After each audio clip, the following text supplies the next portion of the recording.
Everyone, आज का हमारा टॉपिक है इनफर्टिलिटी के ऊपर कि इनफर्टिलिटी के क्या रिस्क फैक्टर्स हैं, क्या वजूहात हैं बांझपन की। अगर हम इन रिस्क फैक्टर्स को डिस्कस कर लेते हैं, जान लेते हैं, तो इससे क्या होगा, हम इन रिस्क फैक्टर्स से बचने की कोशिश करेंगे और उससे क्या होगा कि हम इनफर्टिलिटी से भी बच सकेंगे।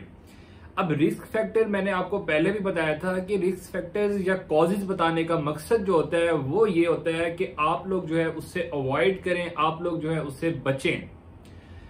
अब यहाँ पे इस वीडियो को शुरू करने से पहले अगर आप लोगों ने हमारा चैनल सब्सक्राइब नहीं किया तो चैनल सब्सक्राइब कर लें, वीडियो को लाइक कर लें और शेयर कर लें, और साथ में जो बेल आइकन है उसको भी जरूर हिट कर लें ताकि जो न्यू आने वाली वीडियोज हैं वो आपको आसानी से मिलती रहें।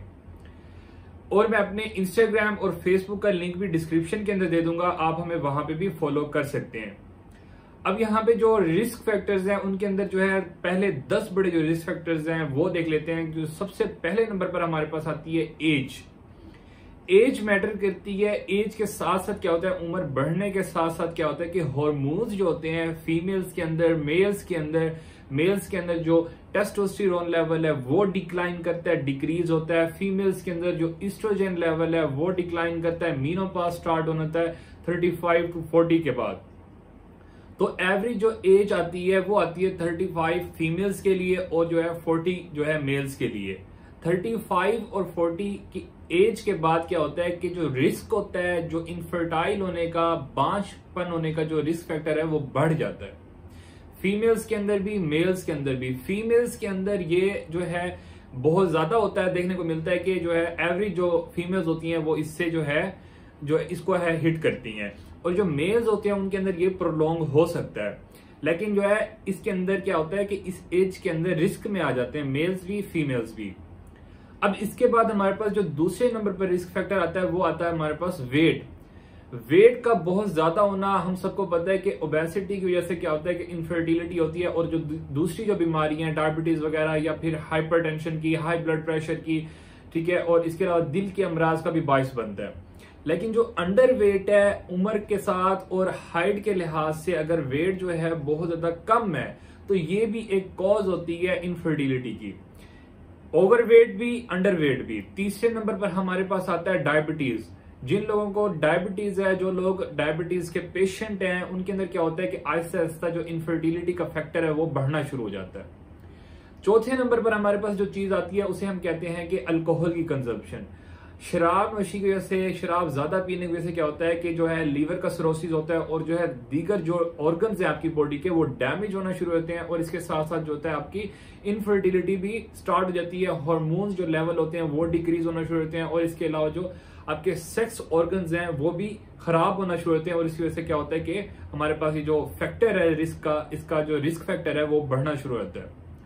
पांचवें नंबर पर हमारे पास आ जाता है कि ईटिंग डिसऑर्डर्स। ईटिंग डिसऑर्डर्स के अंदर हमारे पास एक टर्म आती है बाइलोमिया नर्वोसा और एनोरेक्सिया नर्वोसा। ये जो ईटिंग डिसऑर्डर्स हैं ये ज्यादातर फीमेल्स के अंदर देखने को मिलते हैं। जो फीमेल्स अपना जो है डाइटिंग करना स्टार्ट कर देती हैं या जो है अपना वेट बढ़ने के डर से क्या करती हैं कि अपनी जो है सेल्फ इंड्यूस्ड वोमिटिंग जो है स्टार्ट कर देती हैं। इनसे क्या होता है कि उनका जो वेट होता है वो भी कम होना शुरू हो जाता है, और साथ साथ जो होता है इसके अलावा जो दूसरी दीगर बीमारियां होती हैं वो भी हिट करना शुरू होती हैं।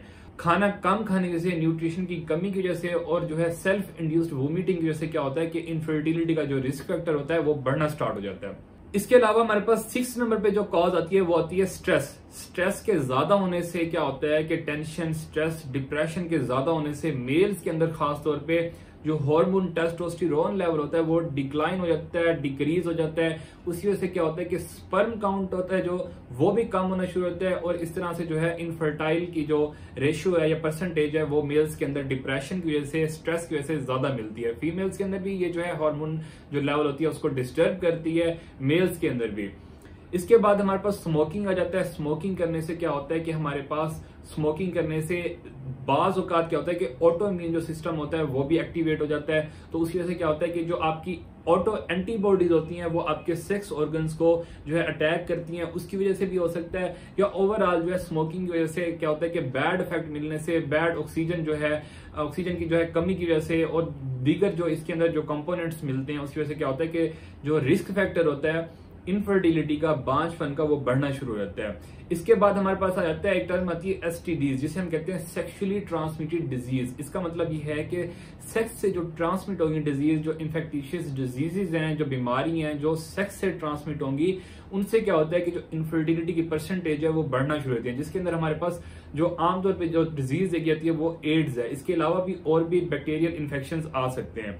इसके अलावा हमारे पास इंटेंस एक्सरसाइज जो 9th नंबर पे आता है, इंटेंस एक्सरसाइज का करना। इंटेंस एक्सरसाइज से क्या होता है कि फीमेल्स के अंदर जो होता है इंटेंस एक्सरसाइज करने से जो उनका हार्मोन लेवल होता है वो डिस्टर्ब हो जाता है। उनकी जो मेंस्ट्रुएशन है, जो पीरियड्स हैं वो जो है डिस्टर्ब होते हैं, ज्यादा आएंगे या कम आएंगे, या जो है सेशन शुरू हो जाएगी। तो उस वजह से भी जो इनफर्टिलिटी की जो रिस्क फैक्टर है वो बढ़ना शुरू होता है। जो फीमेल्स के अंदर रिस्क फैक्टर है वो ज्यादा होना शुरू होता है। इसके अलावा हमारे पास 10वें नंबर पे जो आता है वो आता है हमारे पास कीमोथेरेपी या रेडिएशन का एक्सपोजर, या इसके अलावा सब्सटेंस अब्यूज।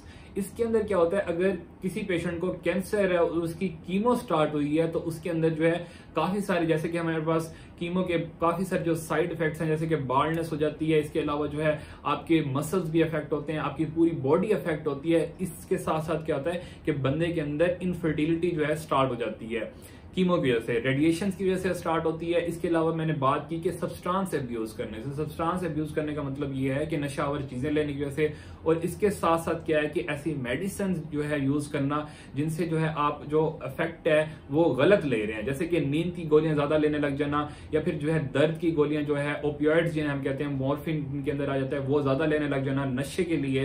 तो इनके अंदर भी क्या होता है कि जो रिस्क फैक्टर होता है या परसेंटेज होती है वो आपके अंदर क्या होता है, परसेंट के अंदर ज्यादा होना शुरू होती है इनफर्टिलिटी की। तो हम लोग जो है इन चीजों से बचेंगे ताकि जो है हम इस जो है रिस्क के अंदर ना आए, और जो है अपनी जो हेल्थी डाइट है उसको भी रखेंगे इसके साथ साथ, और जो अपनी हेल्थ है उसको अच्छा रखने की कोशिश करेंगे।